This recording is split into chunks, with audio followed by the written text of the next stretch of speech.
kajian Islam. Fa'arsilhu ma'iya rid'an yusaddiquni, maka utuslah dia bersamaku sebagai pembantuku untuk membenarkan perkataanku. Ini kelebihan dari Nabiullah Harun, memiliki lidah yang fasih. Ini artinya dalam dakwah itu perlu adanya kolaborasi. Ada kalanya orang itu pandai berbicara. Ya. Ada kalanya orang itu pandai dalam hal menulis, membuat konsep, memiliki ilmu, tapi untuk menyampaikannya tidak piawai, ya. Nah, butuh seorang juru bicara, butuh seorang pendukung yang bisa mengerti apa yang hendak disampaikan itu, sehingga dakwah itu sampai kepada yakni mad'u, orang-orang yang didakwahi, supaya orang itu faham terhadap apa yang disampaikan dari isi dakwahnya. Ya, butuh kolaborasi, jadi tidak sendiri. Di sini perlu mengumpulkan potensi, dan dalam perkara ini merupakan contoh. Cuman di sini karena Nabi, ya, karena Nabi itu dipilih. Kalau kita kan nggak dipilih sama Allah, ya kan? Kalau mau bapak dakwah, ya dakwah sendiri, semata-mata berharap pahala dari Allah Jalla wa'ala. Tidak harus nunggu perintah. Secara umum memang kita sudah diperintah untuk berdakwah. Setelah berilmu, mengamalkan ilmu, ad-da'watu ilai, mendakwahkan ilmu yang sudah diamalkan itu. Itu kewajiban setiap pribadi muslim. Perjalanan itu harus dilalui untuk menuju apa? Kesempurnaan sebagai hamba Allah dan khalifah di muka bumi ini. Kemudian Nabi Musa mengatakan, inni akhafu ayyukadzibun. Aku takut, khawatir kalau mereka itu mendustakanku. Kalau mendustakan itu bukan perkara nabinya fasih atau tidak. Memang potensi tantangan dakwah itu didustakan. Apapun keadaannya, seberapapun pandainya dan pintarnya dia menyampaikan, atau seberapa hebatnya pun mukjizat yang ditampilkan, disampaikan, maka orang yang didakwa itu pasti berpotensi untuk menolak. Maka Allah Jalla wa'ala perintahkan Nabi Musa pergi untuk berdakwah kepada Fir'aun. Dalam surat Toha ayat 24 sampai dengan 28, idhab ila fir'auna innahu tagha. Dan pergilah kau kepada Fir'aun, sesungguhnya ia telah melampaui batas. Maka Nabi Musa berdoa, minta kepada Allah, qala rabbi shrah li sadri wa yassir li amri wahlul 'uqdatam min lisani yafqahu qawli. Berkata Nabi Musa, meminta kepada Allah, Rabbi, wahai Rabbku, ishrah li, lapangkan sadri, dadaku. Karena untuk berdakwah itu butuh jiwa apa? Jiwa apa, Pak? Jiwa besar.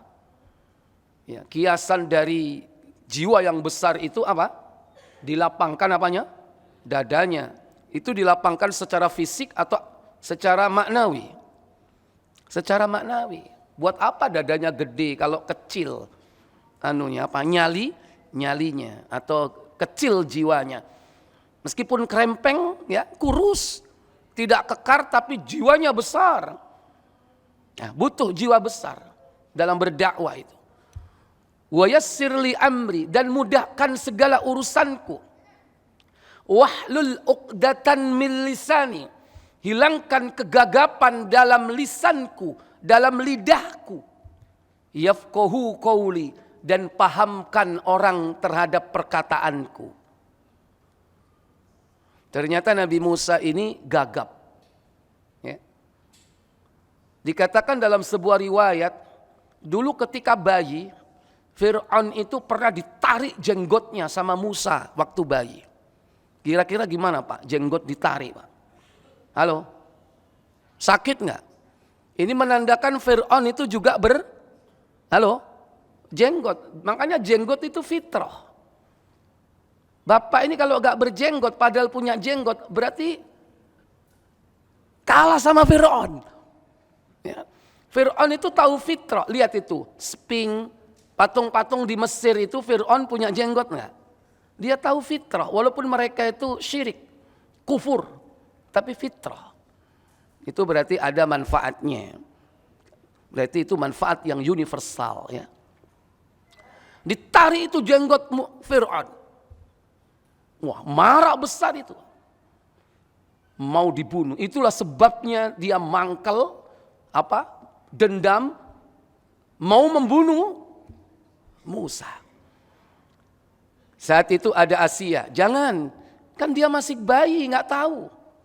Masih bayi apa? Akhirnya dites.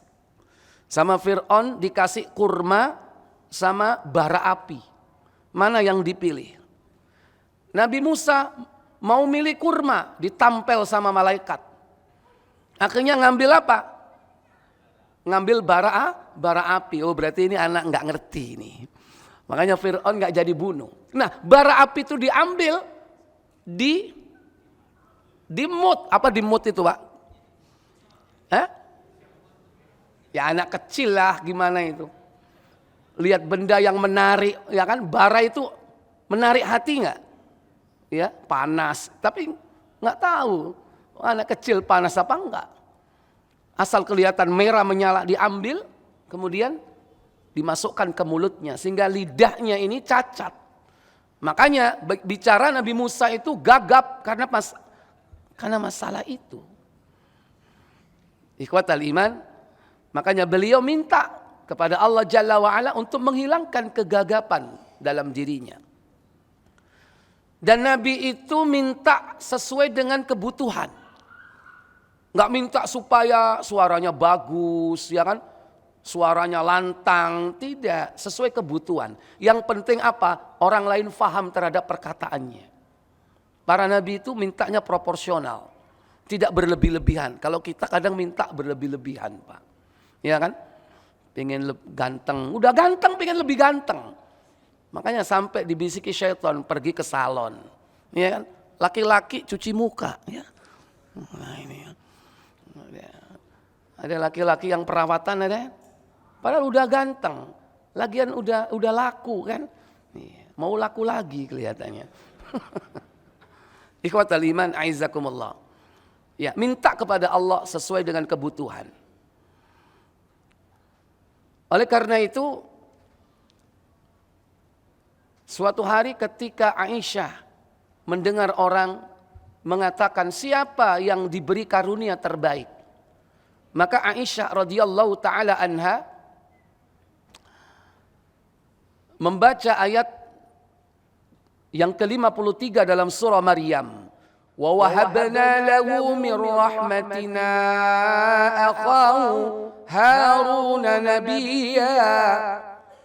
Dan kami telah menganugerahkan kepadanya sebagai rahmat kami, yaitu saudaranya Harun menjadi seorang nabi.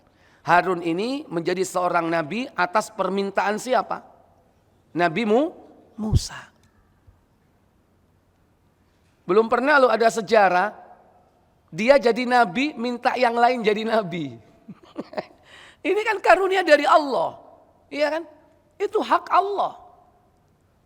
Yang jadi nabi saudaranya juga karunia besar ini. Jangankan nabi, misalnya bapak jadi ustadz misalnya. Minta saudaranya jadi ustadz. Padahal nggak punya bakat untuk itu. Misalnya. Belum tentu dikasih.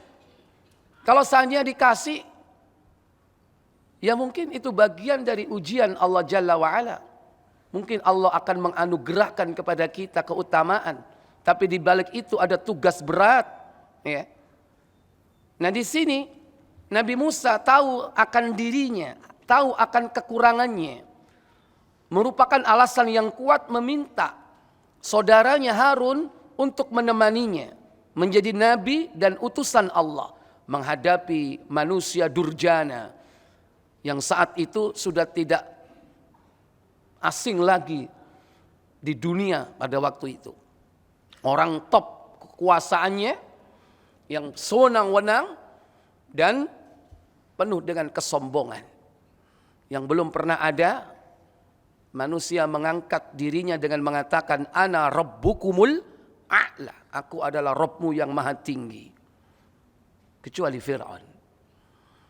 Ini sangat melampaui batas.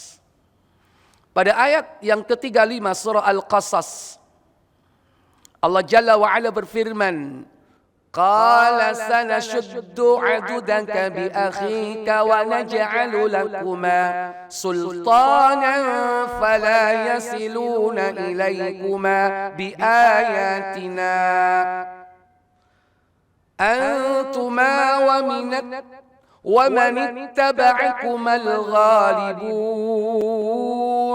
Kata Allah, kami akan membantumu dengan saudaramu dan kami berikan kepadamu berdua kekuasaan yang besar, maka mereka tidak dapat mencapaimu.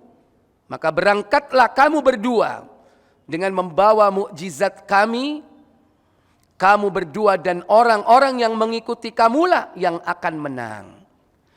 Peristiwa ini ketika keduanya sudah bertemu, sudah sampai ke negeri Mesir, bertemu dengan Nabi Harun. Maka kedatangan pada saat waktu yang tepat ketika kondisi Bani Israel semakin ditindas oleh Fir'aun. Maka keduanya mempersiapkan diri untuk datang kepada Fir'aun. Maka dalam berikutnya keduanya datang, yakni menuju kepada kerajaan Mesir. Tetapi Nabi Allah Musa ingin mendapatkan kemantapan. Selalu diucapkan, dikatakan, Qala Rabbi inni akhafu ayyukadzibun. Berkata Musa, ya Rabbku, sesungguhnya aku takut bahwa mereka akan mendustakan aku. Wa yadhiqu sadri, sehingga dadaku menjadi sempit. Wa la yantaliqu lisani, sehingga lidahku tidak lancar berbicara. Fa arsil ila Harun, maka utuslah Jibril kepada Harun. Kemudian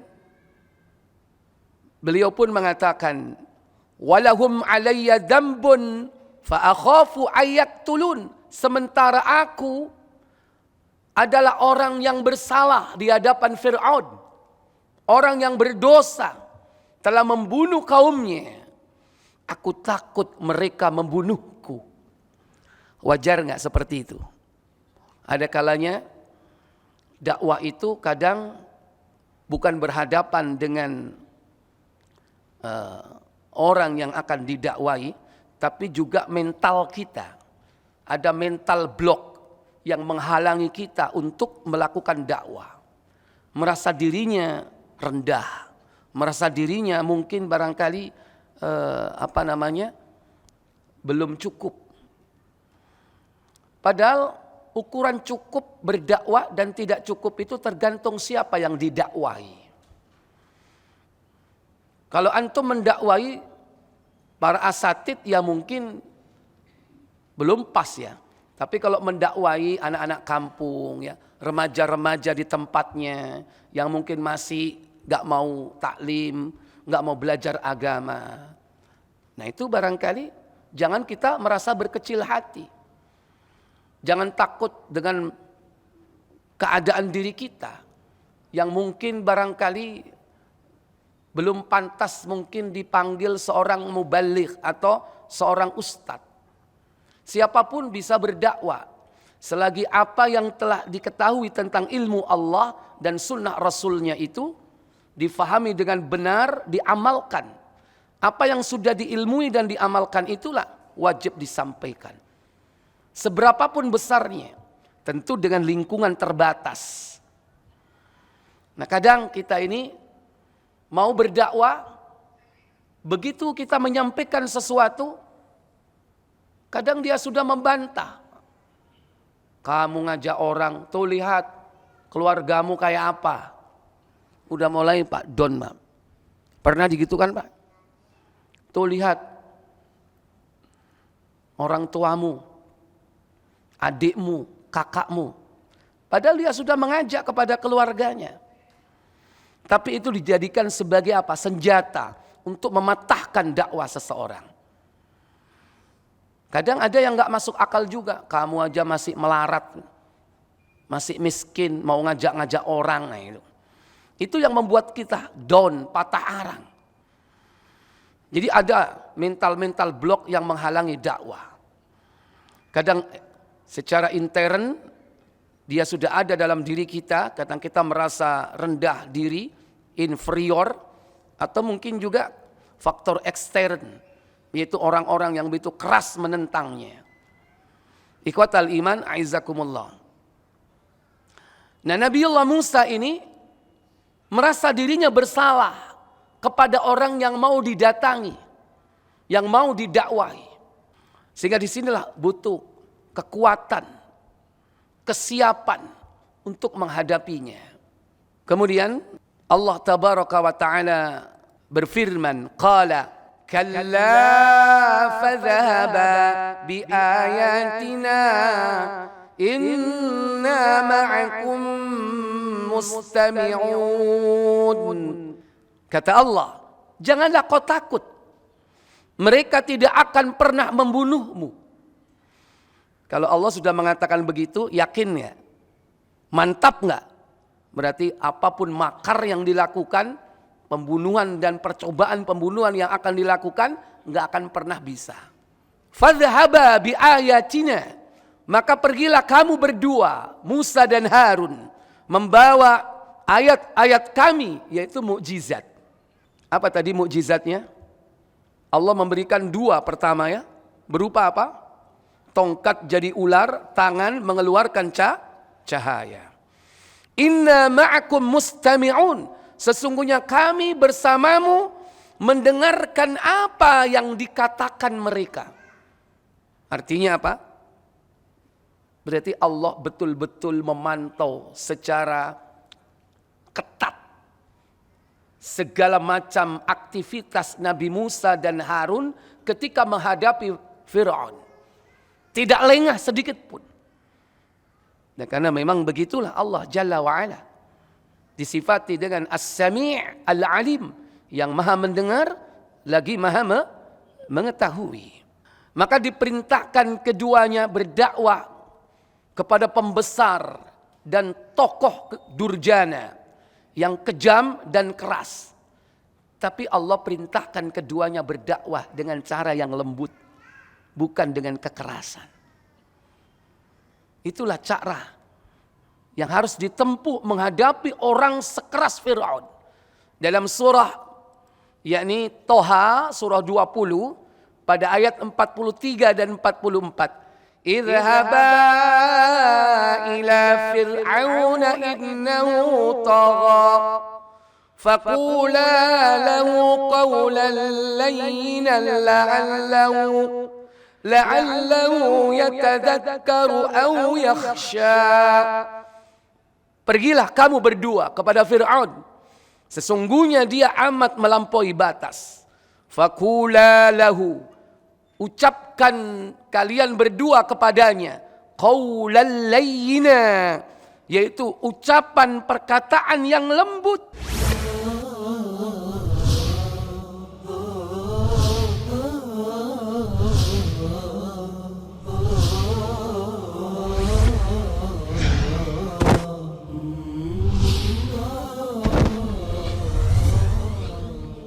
Kajian Islam.